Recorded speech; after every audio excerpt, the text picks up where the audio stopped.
Jimmy Carter, the 39th President of the United States of America, has died aged 100. Now, Carter, who was the longest-living U.S. president of all time, died at his hometown of Plains, Georgia. He had been at home under hospice care after being treated in recent years for an aggressive form of skin cancer.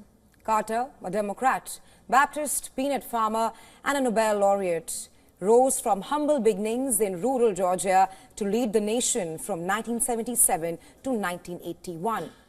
James Earl Carter Jr., the full name he rarely used, spent 7 years in the Navy and rose to the rank of lieutenant. After joining politics, he served in Georgia State Senate and took over as the governor in 1971. In 1976, he began a successful bid to the White House on the heels of the Vietnam War and Watergate scandal.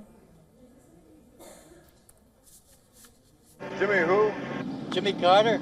Jimmy who? I don't know who he is. I heard he was a peanut farmer. Carter enjoyed a strong first 2 years with high approval ratings. A shining moment of his term in office was the historic 1978 Camp David Accords. The accords signed by Israel and Egypt ultimately led to a peace treaty the following year. Now, but Iran's seizure of American hostages dominated his final year in office. His term ended in a landslide defeat to Ronald Reagan.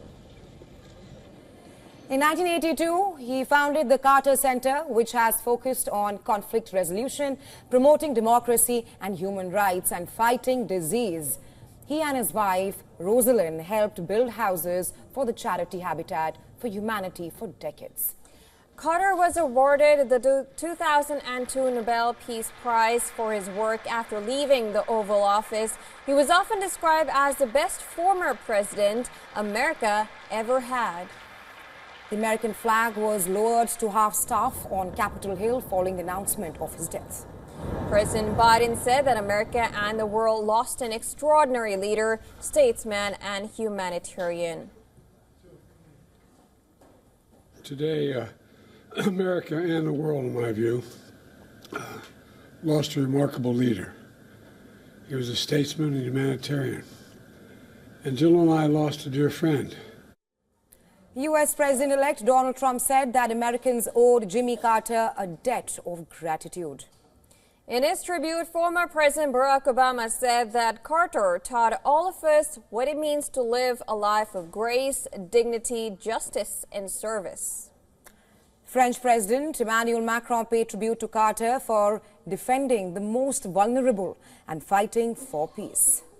The British Prime Minister Keir Starmer and Canadian Prime Minister Justin Trudeau also paid tribute to the former president.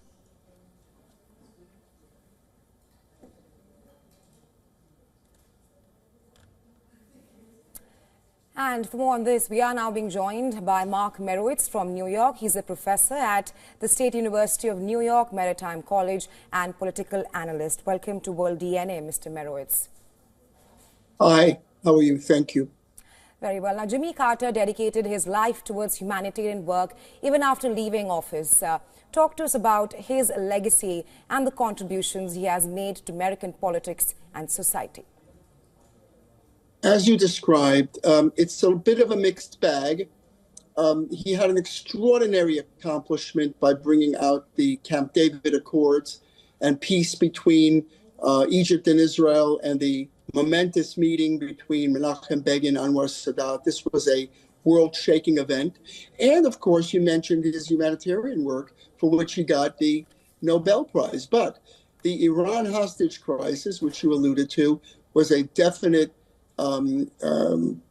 huge setback for him, which really caused him to lose the election. I wanted to mention about that, because I personally know two of the hostages who were held in Iran.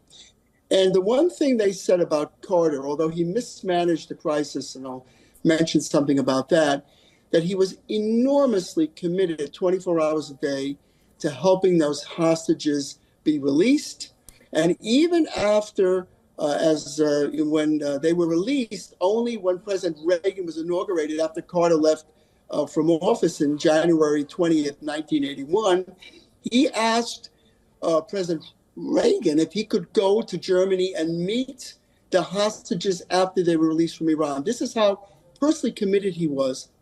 I should mention also the mistake that he made, and that was the fact that he allowed the Shah to come to the United States for surgery. And I'm not saying about the humanitarian part of it, but that enraged the Iranians and really stimulated the hostage takeover, holding American diplomats for 444 days. 52 of American diplomats Right, Mr. were Merowitz.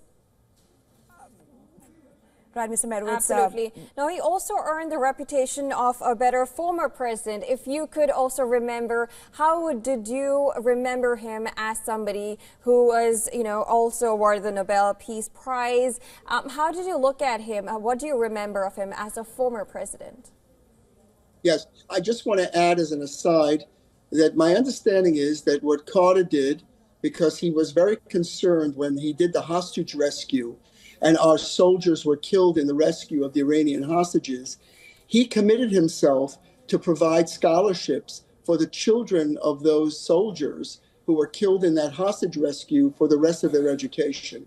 That is a very good man. And I think humanitarian work, as you said, after he left office, for example, the Habitat for Humanity, but it was also a very down-to-earth. You said he was a peanut farmer, but he grew up as a kid on a farm, a barefoot kid on a farm, and he was known to carry his own luggage and, of course, to go and build houses for the poor. So that is his legacy as humanitarian. And, it's an interesting thing where Biden says Carter lived a good life. Trump says he's a good man. All of the presidents, Obama, George W. Bush, all have accolades about President Carter. That tells you something about the man. His presidency was a mixed bag, but as a human being and humanitarian, he and Rosalind Carter were noted worldwide for their extraordinary humanity and compassion for people. Right, Mr. Merowitz. Now is perhaps not the time to reflect back on the mistakes and the challenges that he had, but on his legacy. And like you also mentioned, he was a humanitarian indeed. Just wanted to seek your final thoughts on what will Mr. Carter be remembered as more, his one-term stint as the U.S. president or the 45 years that he spent contributing to America's growth?